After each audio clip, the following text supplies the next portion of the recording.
from the heart of where innovation, money, and power collide. In Silicon Valley and beyond, this is Bloomberg Technology with Emily Chang.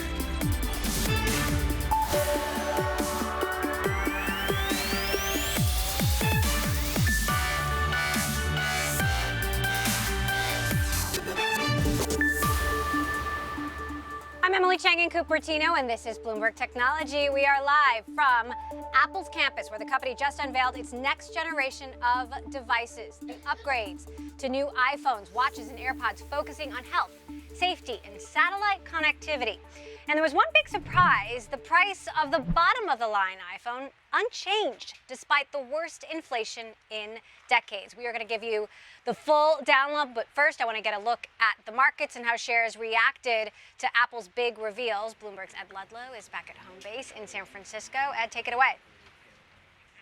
Yeah, how you doing, Em? It was interesting because Apple didn't really push to session highs until they got to the point of the presentation where we did get the details for iPhone 14, particularly iPhone 14 Pro higher-end models. We kind of treaded water on the stock throughout the unveiling of the latest generation of Apple Watch, for example, and AirPods, but then we did push higher once those details about iPhone 14 decided to come up 0.9%, nothing to write home about. But it's interesting because on 7 occasions over the past decade when Apple has unveiled a new generation of handset, the stock has actually declined, closed lower. So it's interesting to see some buoyancy there. Global Star, we're going to talk about later in the show. This is a satellite operator that was down 16% at one point during Apple's presentation, then jumped up 44%, ultimately closing down 1.4%. It has a pact to support those satellite tech services that Apple is going to offer with the iPhone. And interesting, Garmin up 3%, didn't really react, didn't move around, but it's competing with the Apple Watch. Overall in the markets was a day where we saw a comeback from the technology sector, kind of helped by a pause in the sell-off we've seen in the bond market, outperformance on the NASDAQ 100, tech heavy of course. Also, we saw buoyancy in the US listed shares of Chinese tech companies. You see that on the Golden Dragon China Index. But all about Apple today, interesting to see a gain, still down 12% year to date, outperforming the S&P 500, but still on track for its first annual decline since 2018, Em.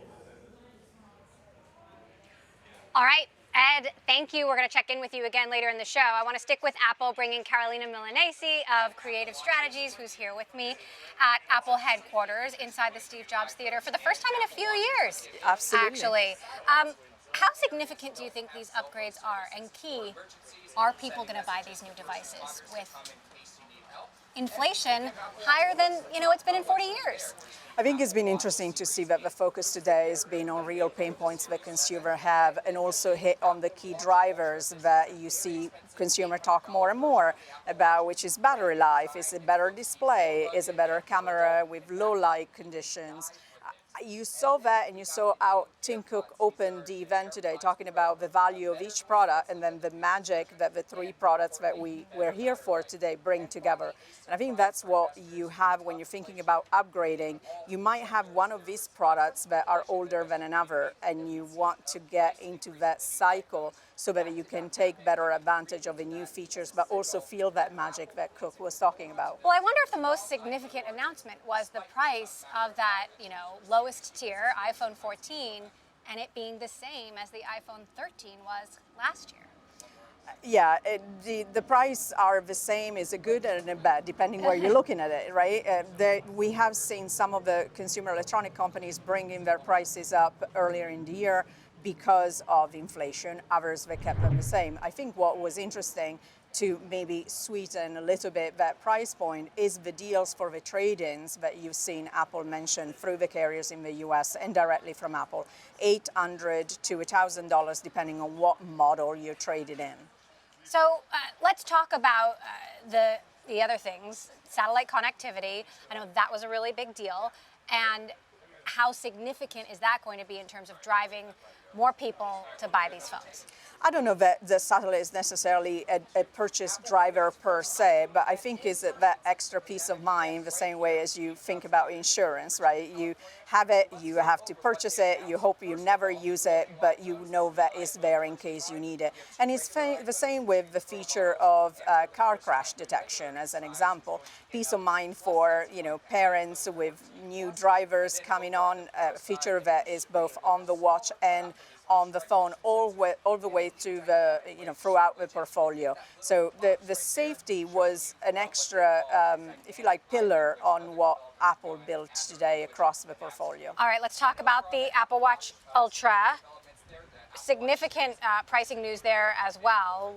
Very much undercutting Garmin at the high end of the market. They called this watch your dive computer. It can go 40 meters below the surface of the ocean. I mean, it seems pretty cool, but how big a market is there for a niche, rugged smartwatch? The reality is that you have the core people that would have bought a Garmin, and then you have the wannabe. And the market for the wannabe, the ones that wish they could do an Ironman, but they can't, it's considerable, right? And I think what was smart about the design is that despite the size that is so large, it's very lightweight. And so, I have a small wrist like you do, and it looks humongous on the wrist, but it's not heavy. So I think they've done a good job in trying from a style perspective to appeal to a broader market, and they could have priced it at $999 if they wanted to, but they did not. So what are you looking for in terms of the numbers? I spoke with Tim Cook at the end of earnings last quarter, and he said they do expect revenue to accelerate in the September quarter. Of course, we know that new iPhones are going to go on sale a week before the quarter ends, so they're going to get some additional boost there. How much of a difference is that going to make? And could it give the global economy kind of a little morale boost if Apple is able to, beat or even meet expectations? I think you have three lines that will contribute to that boost, right? You have the iPhone, and it's interesting that they picked different times of the release for the iPhone, getting into October as well. So you have that carrying through to the next quarter. But you also have something like AirPods Pro that at $250 will drive a lot of upgrades. So there's a lot of different price point there that will help the bottom line. And as I said, it's the magic of the three coming together. The AirPods were kind of a sleeper hit when they came out, and it's been a long time. A lot of people have been waiting for an upgrade. It was also said today that a lot of people lose their AirPods. Are they going to want to spend $250 on something that is, yes, beloved, but also easy to misplace? Well, I speak from experience. I have a teenager that always loses them, so I feel that pain. They made it easier though to find them today. Fair enough, right? So you can find the case, and you can find each individual AirPod in an easier way. And I think the silly thing of the Memoji engraving speaks also to that popularity, where you have households where you have multiple AirPods that live together, and that will make it easier for the consumer to spot which one is mine. And again, with all of these products we talked about, new chips, faster, clearly, big tech upgrades, even though we might not necessarily see them as consumers. Carolina Milanesi of Creative Strategies, thank you so much. Thank you for having me. For joining us. Good to see you. All right, coming up, Apple seems to have supply chain issues under control. Will that keep up? Through the holiday rush amidst rising global tensions, we will discuss. This is Bloomberg.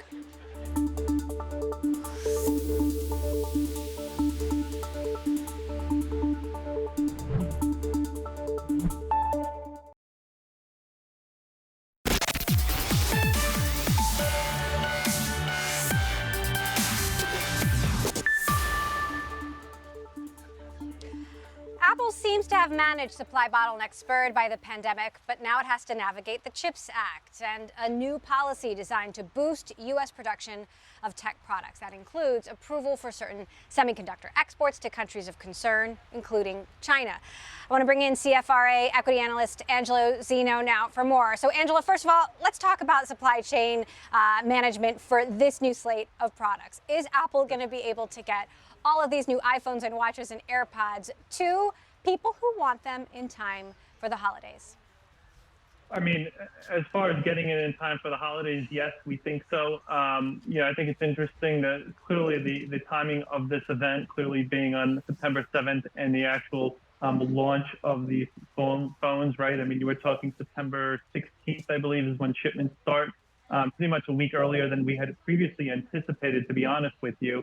I think that in itself should tell you that they're absolutely managing the supply constraints that, maybe they had to contend with more severely earlier this year in a much better situation. So they should be better positioned here over the next couple of months than others out there. Now, I will say this, as far as these phones are concerned, I mean, it is more supply driven than demand driven in terms of expectations for the September quarter. We do expect them to be supply constrained to some extent here over the next couple of weeks. And I think it's really interesting with how they kind of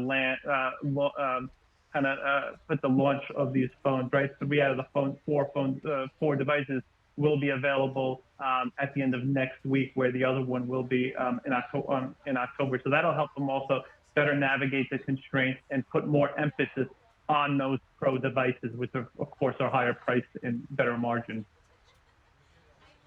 So interestingly, when you look at the Apple website and the shipping times, a lot of those times have come down, which is sort of our gauge of, how much trouble are they having, making all of these products and getting them to customers. The iPhone, Mac, iPad, all pretty much coming, when you want them to come. What are the biggest pain points going to be, though, over the next few months? I mean, we've seen various chip companies continuing to struggle as we look at their earnings.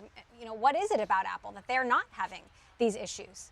Yeah, so I'd say as far as, I'd say they're in much better position than others out there. And the biggest reason is, they are the largest kind of, purchaser of semiconductor goods out there on kind of a pure play basis, right? I mean, if you take out Samsung, which kind of, utilizes kind of their own their own smartphone demand to kind of feed their own business, that's not necessarily the case here with Apple. Apple kind of outsources all their semiconductor needs out there. So they have significant needs out there. And because of that, they definitely get they're first in line in order to kind of get those goods.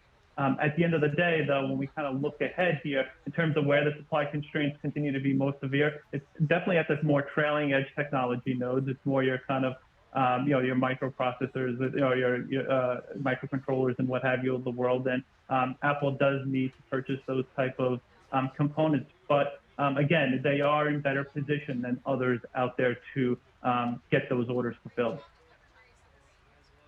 Obviously, we know how interconnected Apple's supply chain is with China. They've been trying to diversify that, and it likely won't be so intertwined in years to come, but that's still the case for now. How will rising global tension impact Apple? How will the CHIPS Act come into play? So, I think longer term, clearly Apple does want to further diversify its supply chain, and they clearly are looking to do so. We think kind of their emphasis is absolutely going to be more so in India than other regions of the world, rightfully so, because when you actually think about where the demand upside could potentially come from Apple here over the next decade, I think India is a big reason if you are a bull on Apple, just from the natural wealth effect that will take place in India over the next 10, 20 years.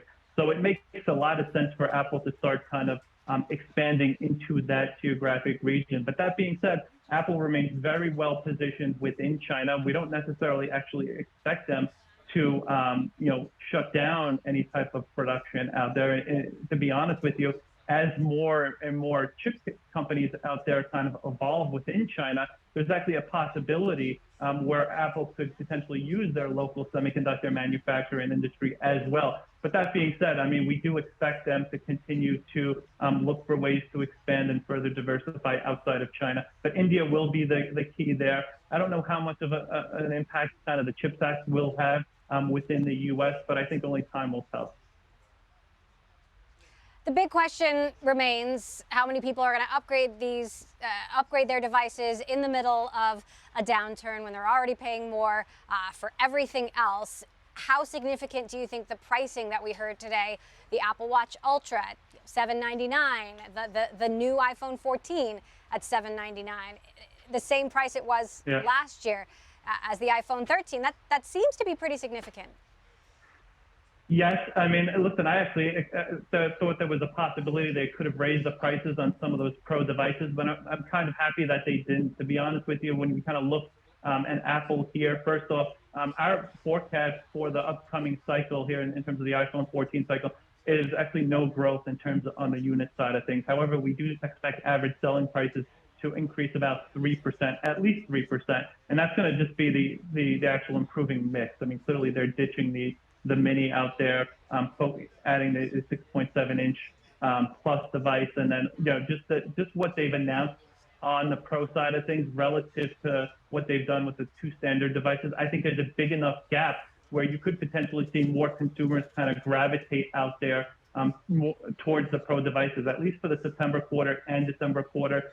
We remain very optimistic in terms of units. We're about 2 to 3% above the street. We do get a little bit more concerned on the macro side of things as we go into the March and June quarters and the cycle extends. All right. Angelo Zeno, CFRA, thank you for giving us the big picture view. Appreciate it. Coming up, Elon Musk's request to delay his trial with Twitter denied. We're going to have the latest on that next. This is Bloomberg.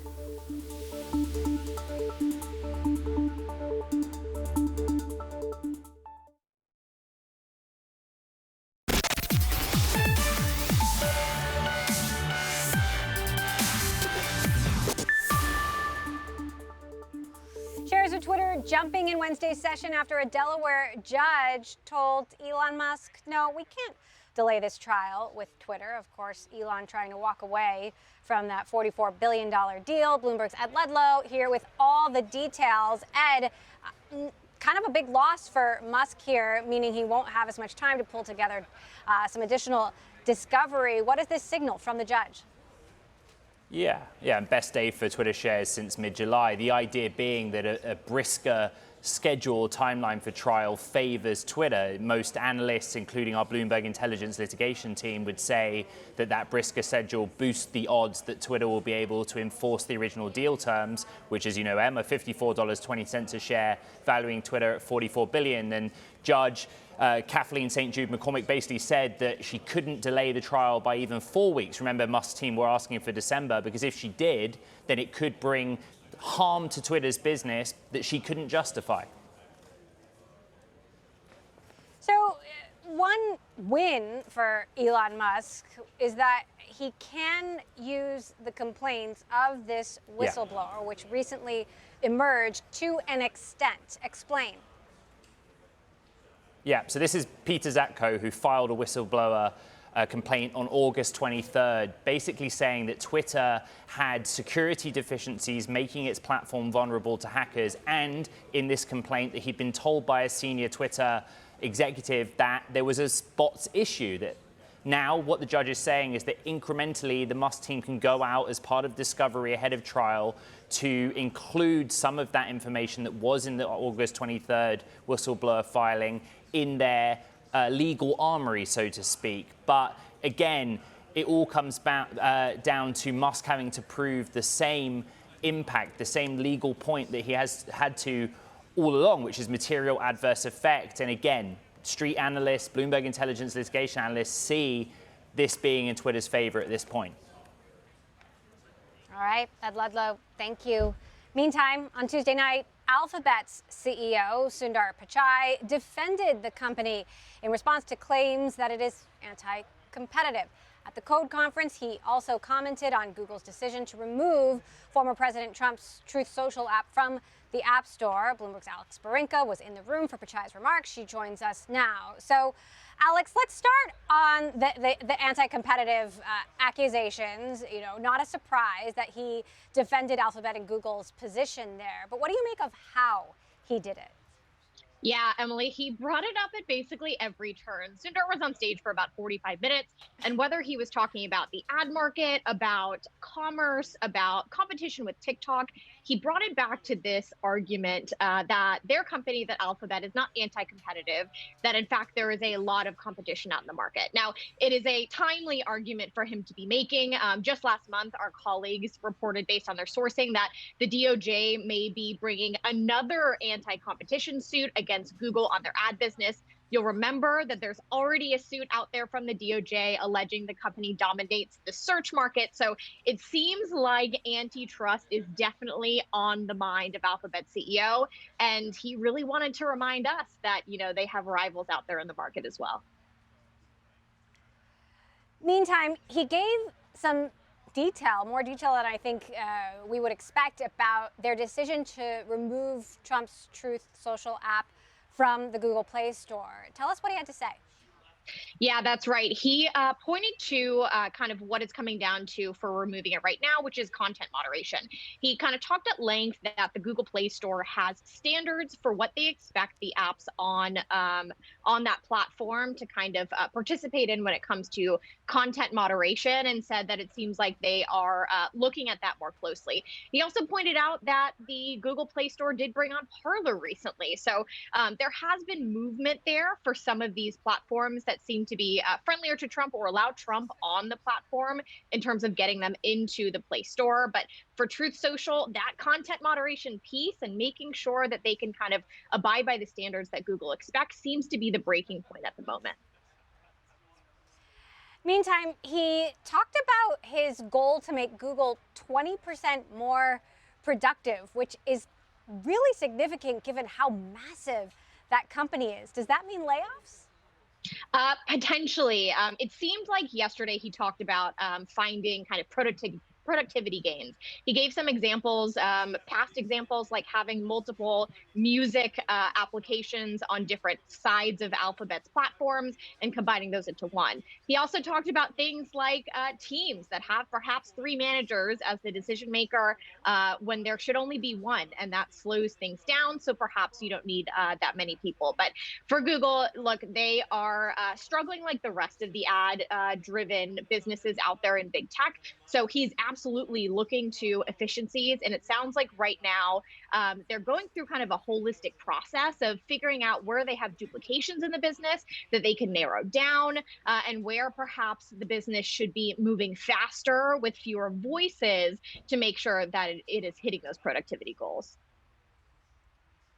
All right, Alex Barinka for us. I know you'll be back at Code later tonight, and we'll be looking for your dispatches. All right, coming up, more on Apple's far out play, how game-changing its bet on satellites could be. More from Cupertino next. This is Bloomberg. So we've got new iPhones, new watches, new AirPods, but the big question is, are people going to want to upgrade in a downturn when they're already paying more for gas and groceries? That's the question.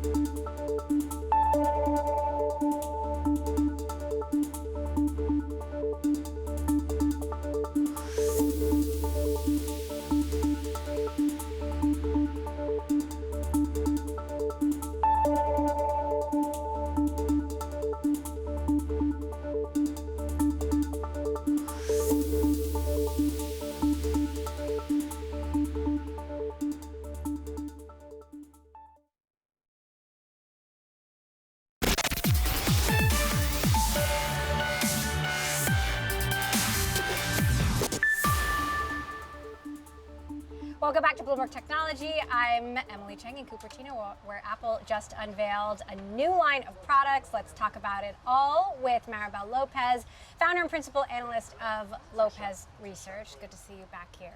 Thanks, in person. You know, I thought it was interesting. They obviously unveiled, a ton of new things today. Some features geared for everyone, and some geared towards more niche users, whether it's, an outdoor enthusiast, or there was also a focus on women's health. What stood out most to you? What I thought was interesting is we're at a real mature state of the market right now. We have to do some things that are definitely for a niche market, like the outdoor enthusiast, but you still want in every release to make sure that there's something for everybody. So we had crash detection in the watch, we had temperature sensors for women's health, we had satellite, which is in all of the iPhone 14 so that anybody can have emergency calling. So it was really that balance of things that were very specific, like you can have a dive computer on your watch. I know, they said that word multiple times, dive computer. I didn't know the tracking two menstrual could cycles. be in the same phrase. I mean, what a range. Let's talk about the everyday, and women are half the population. How compelling are some of these women's health features in terms of convincing a new audience to upgrade?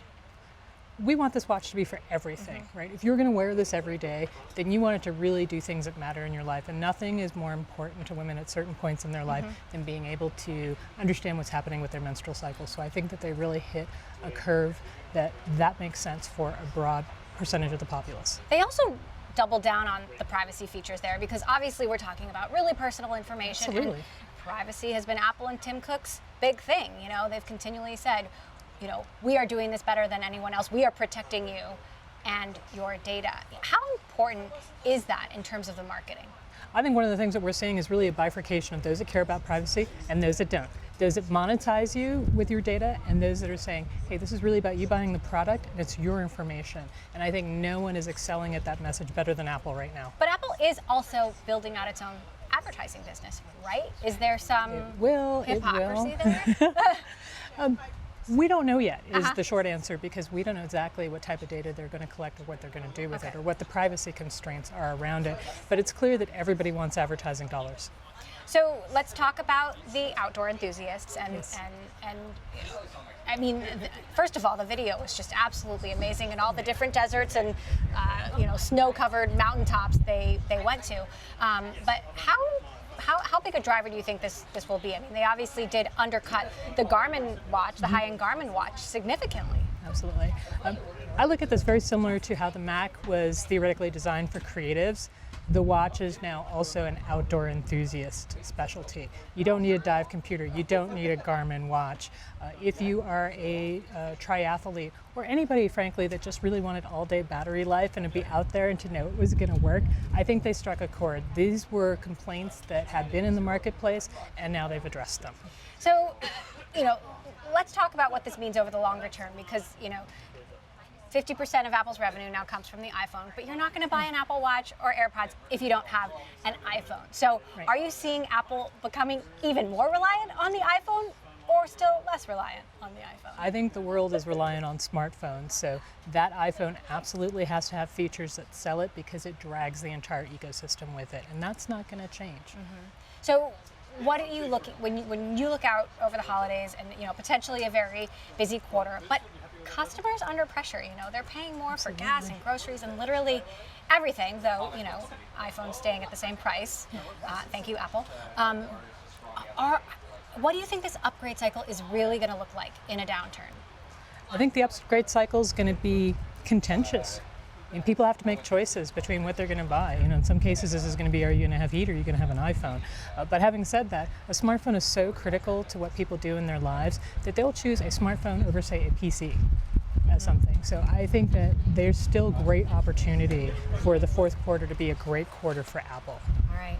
Maribel Lopez Research, good to have you back here on the show. Thank you for stopping by. Let you cool off. All right. Coming up, we're going to talk a little bit more about those satellites and just how game-changing that new technology can potentially be, the ability to send SOS messages without cell service. Details next. This is Bloomberg.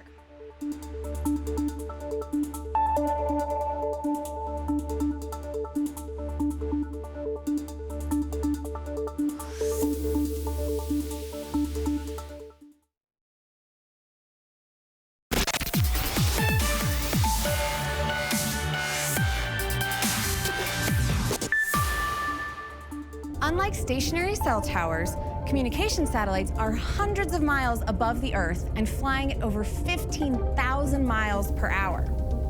To connect to these satellites, you need to be outside with a clear view of the sky. And the bandwidth is so limited that even sending a text message is a technical challenge. Typically, the only way to tap into such a network is with an expensive device that uses a bulky external antenna. We knew that approach just wouldn't work for iPhone. So, we invented another way. We designed and built custom components and specific software so that iPhone 14 antennas can connect to a satellite's unique frequencies.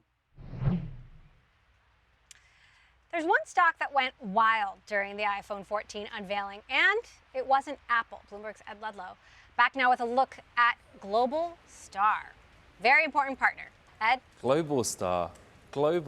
50 minutes into the Apple presentation, Global Star is down 16% and the stock is halted pending news. On stage in Cupertino where URM, they're discussing the satellite text capabilities of the latest generation of iPhone. A few minutes later, the stock begins trading again. You see that on the right-hand side of your screen.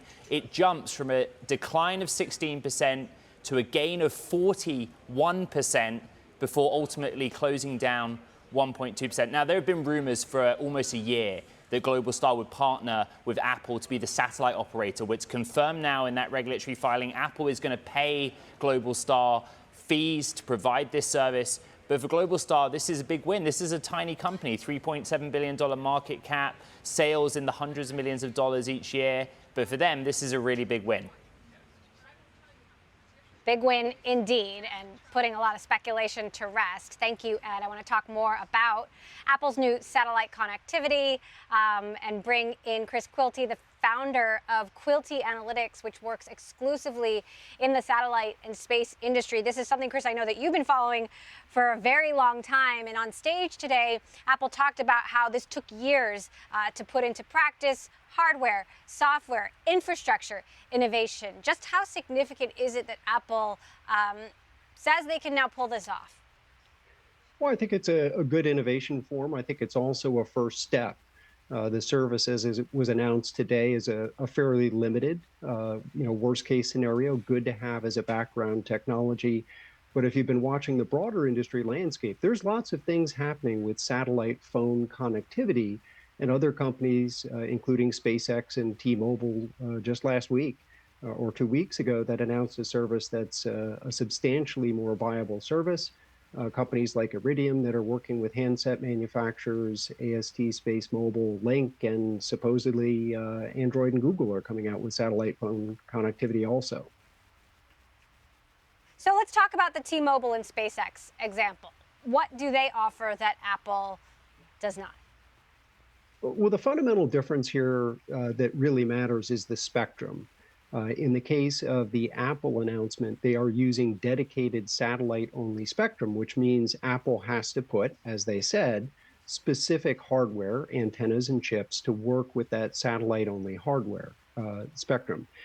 In the case of what SpaceX is doing with T-Mobile or AST working with Vodafone and AT&T, they're actually using the carrier spectrum. So there's no change that needs to be made to the device itself.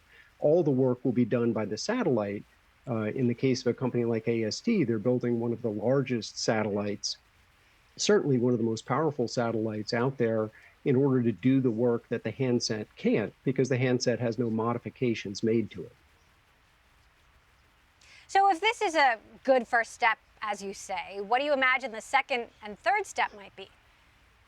Yeah, so clearly this is an opening salvo by Apple. It provides a basic level of service, can probably draw some extra interest in the iPhone 14. But I think given what's happening in the broader landscape, if Apple is serious about this, they would have to look at potentially building a satellite constellation of their own. Perhaps not a surprise that Globalstar does have a filing for over 3,000 satellites to potentially launch. And they'd have to build satellites, unlike the current second-gen or recently ordered third-gen satellites that have a much bigger antenna, much more power, and are optimized for working with that consumer handset.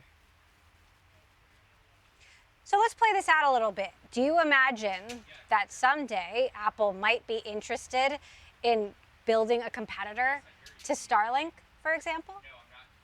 I would say not exactly Starlink. Starlink's main purpose is broadband, and that's not Apple's game, at least potentially here in the near term.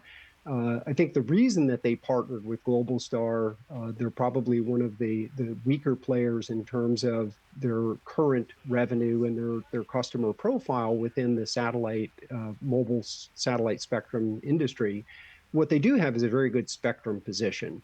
And if they eventually use the full aspect of that spectrum, there is a potential to offer a higher data rate service, certainly nothing that would compare with a Starlink service. But, think of it as a 3G, 4G, maybe even up to a low-level 5G type service in the longer term. All right. fascinating to look that far out, if you will, to play on Apple's own words. Chris Quilty, Quilty Analytics co-founder, thank you. We'll be right back with more of Beat Tech. This is Bloomberg.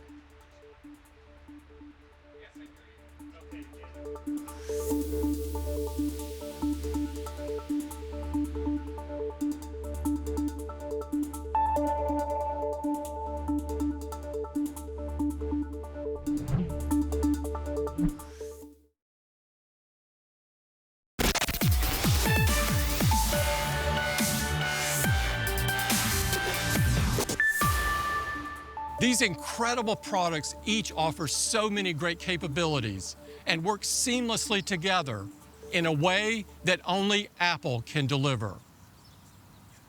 Making products that are so personal. Apple CEO Tim Cook there. Before we go, I want to recap the day's event. I am joined now by Bloomberg's Mark Gurman, our resident Apple expert, and Julie Oscar, Forrester Research Vice President and Principal Analyst there. Good to see you, Julie.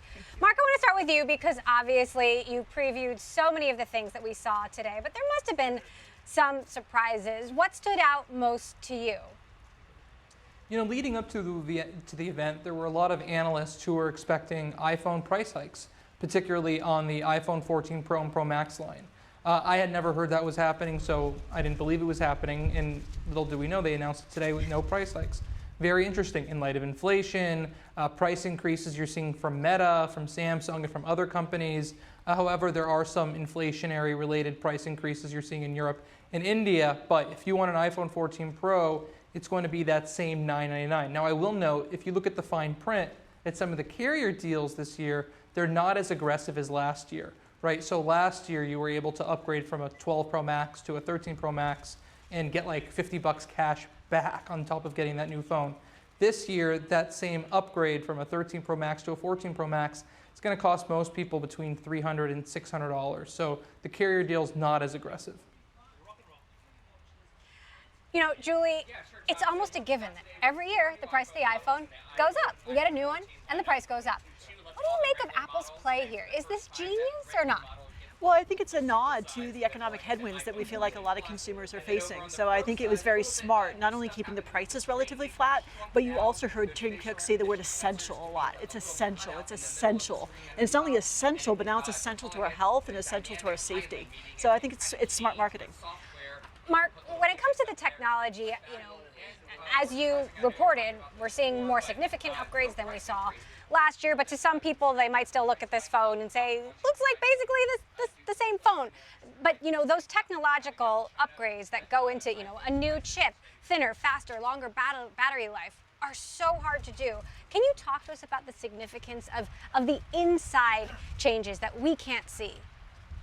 Sure. I mean, if you're looking at the jump from the 13 to the 14, I'm not talking about the Pro models, I think I can sit here today and safely tell you that there is absolutely no reason for you to upgrade.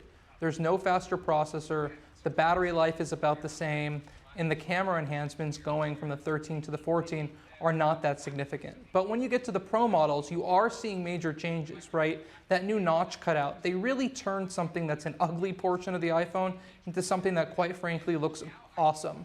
Right, changing the notch into a softer area where you can see when your Uber's arriving, you could see your music playback, and that technology is something they've spent years developing. The Apple Watch Pro, we first wrote about that about 2 years ago. This thing has been in development probably in some way or another since the original Apple Watch launched 7 years ago.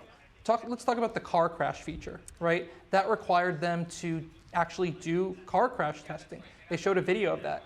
That takes years. Right? They need to get this right. That's years of data collection. And the lengths they go to for testing and development in terms of features like that probably go beyond what any other company in the space goes through. Right. You know, I've dropped my phone so many times. How are they going to know that's not a car crash, Julie? Well, you weren't going 60 miles per hour, so there's that. You were probably just standing. But, you know, what do you agree with there, and what would you pick a bone with of what Mark had to say? Yeah, so I think the technological advances are pretty substantial, but I think the thing is for a lot of consumers, it's subtle. Right. You know, and it's one of those things, if you're just going from a 13 to a 14, you're like, okay, it's a little bit better. But if you're going from like an 11 or a 12 to a 14, you can't really articulate it as a consumer, but at some point you're like, oh my goodness, that's so much better. It's so much brighter. The pictures are so much better. I had no idea. So there's a lot of things I think that are just subtle. I think a lot of the other things they did, they added sensors, right? So when you add sensors, you get more data, you get more precise data. They can model more activities. Like my favorite, as I told you, is being able to track my kick sets in the pool, right? They can do that with these kinds of sensors. There's other really subtle things about managing the battery, like dimming the phone, the transparency, the spatial audio. There's a lot of things that are just really subtle, I think, that are hard to communicate to consumers, but when consumers experience it, they just have a wow effect. What's your sense of how difficult supply chain issues are going to be to manage over the next 6 months? I would say not being an expert in the supply chain, it seems to be impacting the world economy, but somehow Apple seems to be doing okay. And Mark, you would agree with that, right? I mean, when you look at the lead times on these various products, they're not that bad. Yeah, so far on the Apple Watch Ultra, what we're seeing is only one of the 3 variations is already shipping at the end of October, whereas you still get first day, September 23rd availability for 2 of the bands. Now, the impact seems to be on the bands themselves, not the Watch Ultra. So if you're trying to get a Watch Ultra on launch day, my recommendation for you would buy any band combination just to get that watch and then worry about buying the band you want later. So clearly, in terms of the production process for those bands, trying to figure out which bands are going to be more popular, that's going to be tougher for Apple. Also, the Watch Ultra is 1 SKU, right? 1 color, 1 finish, 1 screen size, right? Much less complex to produce when you have fewer SKUs. So I think they're going to be okay on that. I also think they're going to be just fine on iPhone production. The issues they had with iPad and Mac supply, those seem, based on my research, probably 90 to 95% resolved. We'll see what happens in October, November when they launch new variations for the Mac and the iPad Pro. Now, one thing we didn't hear much about is the mixed reality headset that you've, of course, been reporting on. I know you're expecting it to come next year, unless there were some Easter eggs today that I didn't see. Did you hear anything, Mark, that gave you more clues as to what this headset will look like? No Easter eggs today. I know in Power On we wrote the other day there would be no reveal of this mixed reality headset. I'm not expecting them to announce that until next year, and I think 2023 and 2024 will be the year of AR and VR for Apple. No new augmented reality features on the iPhone, nothing AR related to the watch. There are some new transparency modes and some cool new audio features for the AirPods Pro 2 announced today. It's plausible that some of that functionality will make their way into the speaker system on the Reality Pro, which is, I believe, will be the name of the headset next year. But I think we're still a few months away before seeing that headset come to fruition. And what about the M word, Julie, the metaverse? What's Apple's play going to be? Do they need one? Well, there is no metaverse, so Apple's not late yet. No, I think, more seriously, I think Apple's really good at timing the market. And what we're seeing now are some metaverse precursors, which means we've got some luxury brands selling you a Gucci purse for your avatar in Roblox, which is probably something more that your children play. Right, so there's some things like I prefer a real Gucci at this point, but a real Gucci at this point. No, but I think, and also I think the notion of these augmented reality glasses, like we're just not there with the technology yet, where we can get a comfortable headset on consumers that's going to wow them with a great use case at the right price point. So I think I agree with Mark. We may see some kind of a pro version announced in the next couple of years, but I believe Apple will come into the market when they feel the market's ready and they feel consumers ready. There's a good use case, and I think Apple's just generally very good at timing the market, and I think it's still too early. And Mark, you've reported that they're still working through, hardware, software issues with that forthcoming headset. I want to end with you on comments that Tim Cook made to me around the last earnings call, which aligned with your reporting that Apple is going to be spending through the downturn. That's something that they've always done. He feels like it's made them stronger on the other side, but also that they're going to be deliberate about that spending. Do you have any sense of where Apple will pull back and not quickly? Yeah, I think that you're seeing budget cuts across the company. I don't think you're seeing that happen to core areas. I think that they have enough people to launch the products they want to launch. I think you're going to see a slowdown in hiring. In fact, they are doing a slowdown in hiring. It's very difficult right now to get hiring approval at Apple. You're going to see them spend probably about the same on research and development for the next year or so, so just no growth there. Okay. But I'm not alarmed about the company's prospects because of this. All right. Bloomberg's Mark Gurman, Julie Osk of Forrester Research. Thank you both. Couldn't think of a better way to end the show. And thank you all for watching this special edition of Bloomberg Technology from Apple headquarters in Cupertino. Thursday, we've got a fun show coming up. Golden State Warriors, Andre Iguodala will be with us. If you're an Iggy fan, you don't want to miss it. This is Bloomberg.